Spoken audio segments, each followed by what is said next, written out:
Jangan rasa susah hati. Wahai kita yang dah tua-tua ni, kita yang sudah warga-warga emas, yang sudah dijenguk-jenguk oleh malaikat maut 70 kali sehari. 70 kali malaikat maut tengok kita weh. Di umur-umur kita 50, 60, 70 sikit. Dan juga mungkin 80. Okay? 90 tu sikit-sikit sangat. Yang ramainya ialah antara 40, 50 dan 60. Dan 70 insya-Allah. Umur umat Nabi sangat pendek. Jadi kalau panjang ada 90 tu exceptional lah tu. Kadang-kadang sikit-sikit. Rata-rata adalah umurnya kalaupun panjang 80 lebih ataupun mungkin cecah sikit 90 tapi tidak pernah sampai melebihi 100 tahun. Ini kalau kita ambil orang di luar negara, terutamanya orang-orang Jepun, dan juga ada beberapa video yang kami dapat, ada yang sampai 120, 115, 100, macam-macam ratusnya ada. Tapi mereka-mereka yang duduknya di cuaca yang sangat dingin, di kaki bukit, dekat dengan gunung, dekat dengan cuaca dan macam-macam, dan makannya hanya buah-buahan dan aktiviti-aktivitinya berbeza dengan aktiviti kita. Itu katanya adalah beberapa kaum ataupun kesempatan yang mereka dapat cecah sampai 100 lebih. Dan kalau kita melihat rahsia-rahsia mereka, pertama mereka makannya sikit, kedua tak ada susah hati, ketiga buat apa yang mereka suka, keempat mencari ruang untuk mengembirakan diri sendiri. Itu di antara benda besar. Jangan fikirkan yang susah-susah, jangan fikir yang semalam-semalam, jangan fikirkan apa yang membuat kita tak mampu buat. Jangan fikirkan apa yang kita nak buat yang kita tak mampu buat. Kerana ini akan membuat diri kita tertekan. Maka hari ini, okay, setelah kita mengucapkan syukur setinggi-tingginya dan terima kasih setebal-tebalnya kepada junjungan besar Nabi Muhammad sallallahu alaihi wasallam dengan ungkapan Allahumma salli ala Sayyidina Muhammad. Apalagi hari ini hari Jumaat, hari di mana yang paling dituntut paling banyak bersedekah. Ini kekuatan sedekahkan selawat Rasulullah, selawat atas Nabi. Maka jangan berhenti sampailah menjelang malam untuk meneruskan selawat kita seberapa banyak yang kita mampu, sebagai tanda kita ingin meraih cinta Allah dan cinta Rasulullah. Okey, terima kasih sekali lagi yang hadir, yang sempat datang, yang sempat mendoakan hingga akhirnya kita dapat berjumpa petang ini. Okey. Tajuk yang kita bincangkan hari ini. Okey. Apa tajuk yang tadi? Pilihan. Maknanya kita kata hidup kita ini adalah pilihan kita. Bila kita bercakap tentang pilihan, bermakna kita nak membuat satu keputusan. Kita nak membuat satu pilihan. Pilihan yang sangat besar, pilihan yang menentukan hidup kita ini bagaimana ke depannya dan bagaimana akhirnya. Ini yang kita katakan pilihan. Pilihan maknanya kita yang membuat. Sebab itu kita minta dengan Allah, iyyaka na'budu wa iyyaka nasta'in. Sebab kita boleh berbuat, tapi yang nak menentukan hujungnya siapa? Allah. Sebab itu kekuatan yang kita dia bagi tahu, Maliki Yaumiddin. Maliki Yaumiddin, ada pencipta, ada mentadbir, ada pemerintah, ada penguasa di hari kemudian. Jadi kita nak bagi tahu kita ready ke tidak nak jumpa pemerintah itu. Jadi atau tidak nak jumpa dengan namanya alam mahsyar, namanya akhirat, namanya alam barzah. Ini kekuatan-kekuatan dengan Al-Fatihah saja. Sebab itu kita katakan Al-Fatihah itu inti daripada 6,000 ayat seluruh kandungan dalam Al-Quran. Sebab itu kekuatan yang nak dibangun, maka bangunkanlah. Kalau ada Maliki Yaumiddin, akan nak berdua iyyaka nasta'in, ada ihdinas siratal mustaqim, bermakna itu modal-modal paling besar yang kita nak pakai. Okay? Pertama kita kata Allah pemurah dan penyayang. Pertama kita puji Allah. Ya Allah, tidak ada pujian selain pujianmu. Engkau lah yang kami puji, engkau lah yang dapat pujian, engkau layak dipuji. Kami ni tak layak dipuji. Hina-dina ni. Okay? Bila ada Maliki Yaumiddin, ya Allah, ada esok yang lebih esok. Kalau kita sedang menanti esok, ada esok yang lebih esok yang namanya akhirat. Ada penguasa yang lebih sedang menunggu kita di sana. Ada saksi-saksi yang akan menunggu di sana. Yang untuk membuktikan apa yang kita lakukan. Rekod-rekod kita sudah dicatat. Semuanya sejak lahir sampai kita mati. Sebab itu kita katakan rekod-rekod itu akan dibentangkan satu persatu. Tidak satu pun yang tertinggal. Bila ini yang kita takut, bila ini yang kita faham, tidak ada satu kebaikan dan tidak ada satu keburukan yang tertinggal dari catatan itu. Sebab itu kalau dalam Al-Quran ditentukan, apakah bukunya ni sampai semua sekali masuk. Semua ada. Dan saksinya bukan lagi manusia, bukan lagi peguam, bukan lagi mahkamah, tapi mahkamah yang dikendalikan oleh Maha Agung Allah, Yang Maha Pencipta, Maha Penentu, dan saksi-saksinya adalah para malaikat yang tidak pernah melawan Allah, yang tidak pernah durhaka dengan Allah. Ini bermakna semua bukti-bukti yang dikumpul oleh malaikat itu akan dijadikan bukti terbesar untuk membantu kita sama ada pilihannya kita akan ke syurga atau pilihan Allah kita ke neraka. Lah ni kita nak buat pilihan. Okay? Kita nak buat pilihan dengan berpandukan pada Allah, minta dengan Allah, bersandar pada Allah, merengek dengan Allah. Ini kekuatan yang nak dibangun. Mari untuk itu kita kata sekali lagi, mari kita tutup pintu-pintu masa lalu. Okay? Apa pintu-pintu masa lalu? Saat masa kanak-kanak, saat masa remaja, saat masa muda, saat masa baru nikah, saat selepas nikah, saat berpisah, selamat saat bercerai, saat cerai mati, cerai hidup, saat kita jadi tua, saat kita nak jumpa Allah. Banyaknya saat-saat yang ada. Kalau kita kata masa lalu, yang benda yang belum kita jumpa. Dah jumpa ke belum jumpa? Yang sudah kita jumpa. Okey, katalah masa ini pengalaman sebagai kaunselor juga, ada orang yang dia kata saya dididik dalam bentuk yang sangat garang. Saya dididik dalam bentuk yang sangat menderita. Saya dididik oleh mak ayah saya yang sangat keras. Saya dididik oleh, atau saya tidak dididik oleh siapa-siapa. Saya dibiarkan, saya terbiar. Akhirnya dia menggunakan alasan-alasan itu untuk mengesahkan dia bermasalah. Saya ni bermasalah sebab masa kecilnya begini. Apa untungnya kita mengangkat itu sebagai sebahagian daripada alasan? Untuk menyatakan kenyataan saya, kenapa saya jadi gini sekarang, kerana dulu begini. Ini yang kita masih kita banyak menyalahkan orang lain.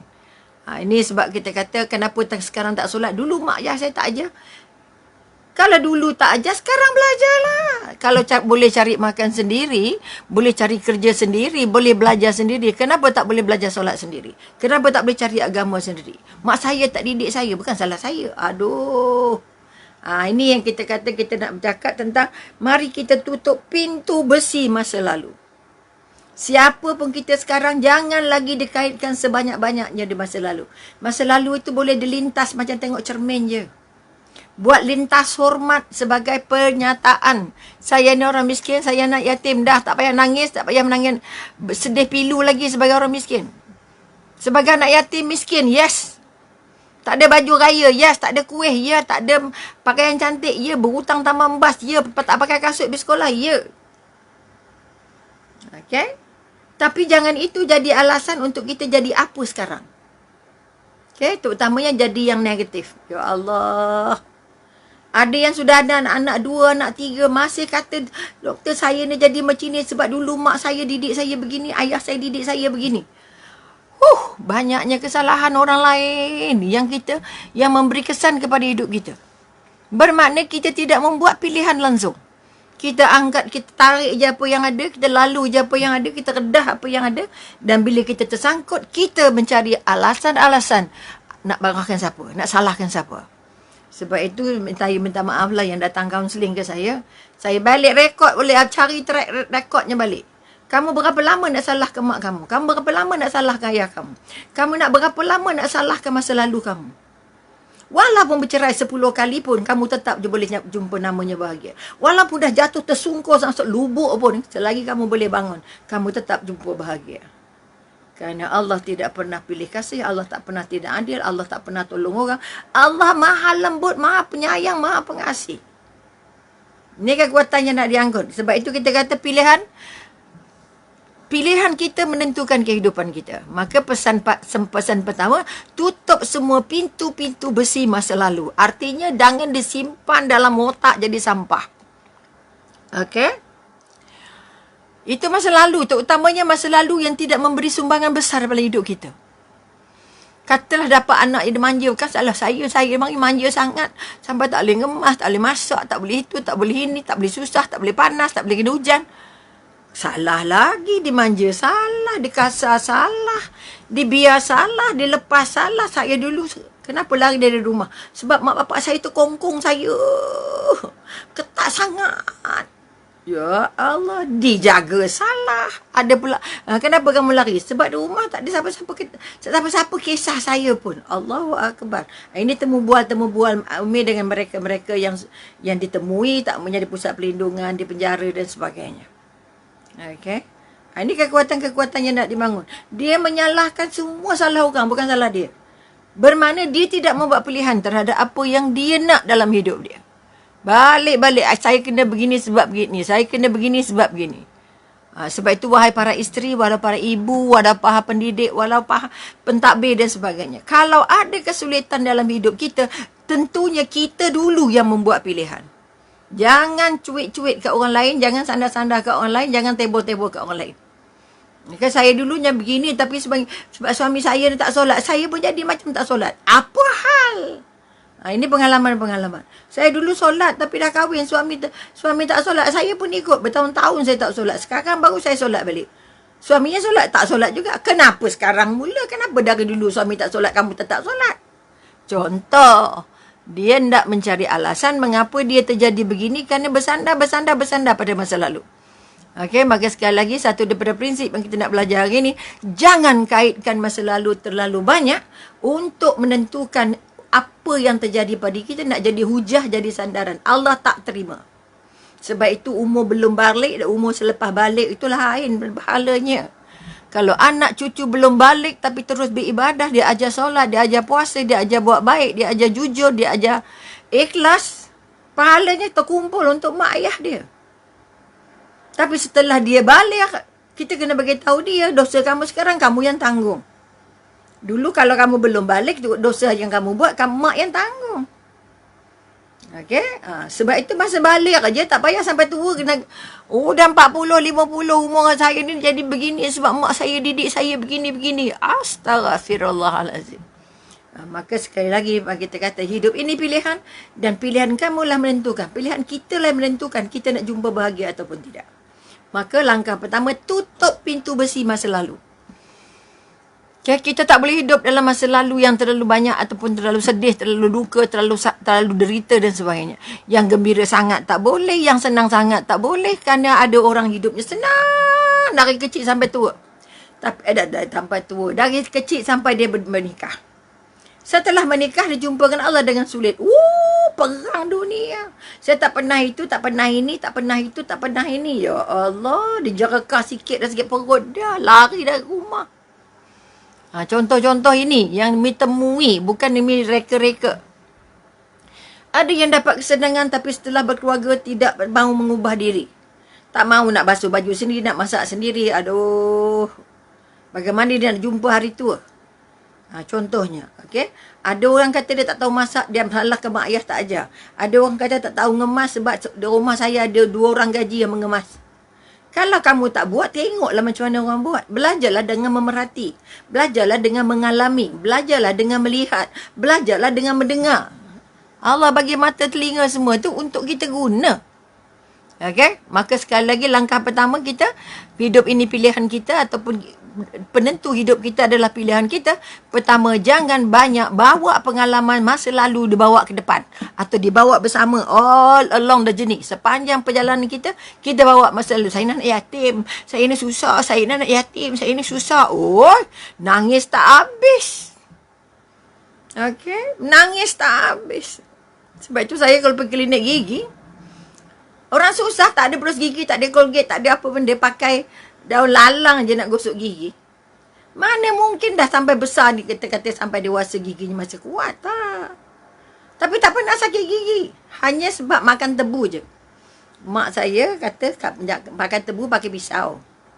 Itu mula-mula gigi kami rosak. Orang kampung, mana ada Colgate nak beli, mana ada brush gigi nak beli. Itu contoh. Tapi jangan nangis sebab dengar tu. Allah, itulah masa lalu saya. Jangan tenggelam. Itu kenyataan saja. Okay, gigi Umi pertama patah kata makan tebu gigit tak pakai pisau. Itu puncanya sebab degil dengan mak lah. Mak dah pesan ambil pisau. Alah, apa guna gigi? Kau? Mak pusing belakang je, kata patah ke depan. Bila patah ke depan, dah susah nak gelak. Ini pengalaman-pengalaman. Sebab itu kita kata, kalau Mi jumpa doktor gigi, nak cakap dia, saya minta maaf doktor, gigi saya banyak yang tak cantik, banyak yang rosak, yang patut ditampal, patut dicabut. Tapi Umi cuba tidak cabut. Seboleh-bolehnya tampal. Okay? Kalau cabut semua, habis semua dah. Memang bilik Allah, dah akan dikembalikan kepada Allah. Tapi jagalah dulu. Ya Allah, tahan sikit lagi. Ya Allah, bagi kata saya tampal dulu, Ya Allah. Contohnya, sebab gigi hadiah dari Allah, tapi penjagaannya tidak begitu baik, makanya banyaklah yang rosak. Jadi pakailah gigi tanam semula belaka. Sebab itu kalau, tapi tak nampak sangat lah. Okay, ini kekuatan-kekuatan yang nak dibangun. Jangan mengimbau masa lalu, akhirnya marahkan orang, menyesalkan orang, sakit hati dengan orang. Saya dengan adik-beradik saya dari dulu memang tak baik. Oh, yo. Macam mana nak baik sekarang? Kenapa tak boleh baik? Ada yang claim kata saya dengan kakak saya terus tak jadi orang, saya dengan abang saya terus bergaduh, saya tak boleh tengok muka, tak boleh. Oh, ya Allah. Ini contoh, bila dia tidak membuat pilihan yang tepat, dia masih membawa masa silam ke depan, maka dia sedang membunuh hari esok dia. Maka nasihat para bijak pandai, kita nak melihat pendapat para pemikir. Para pemikir maknanya ahli-ahli falsafah, ahli-ahli yang kita kata dah belajar tentang kehidupan. Okay, ahli fikir ataupun kita kata pemikir-pemikir hebat.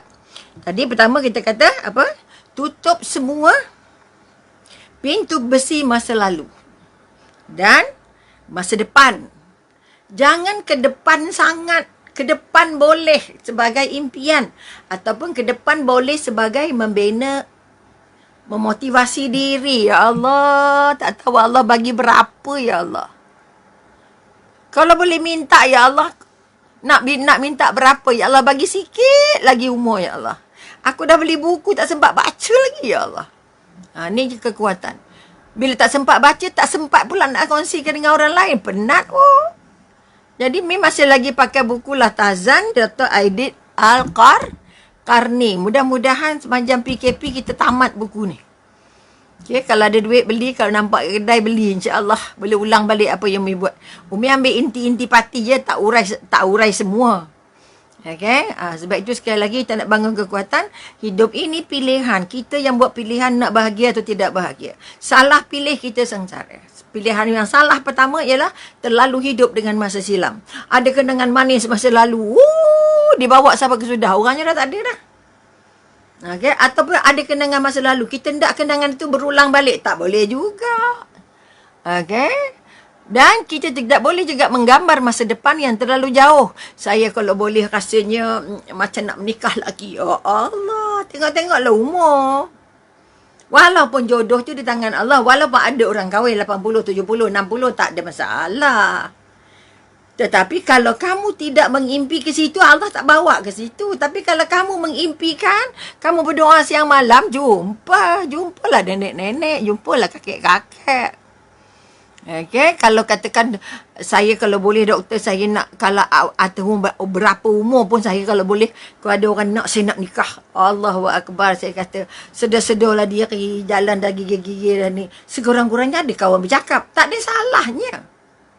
Tapi umurnya dah ujung-ujung, nak jumpa 70, ada ke lagi orang yang tak? Ada, kata dia.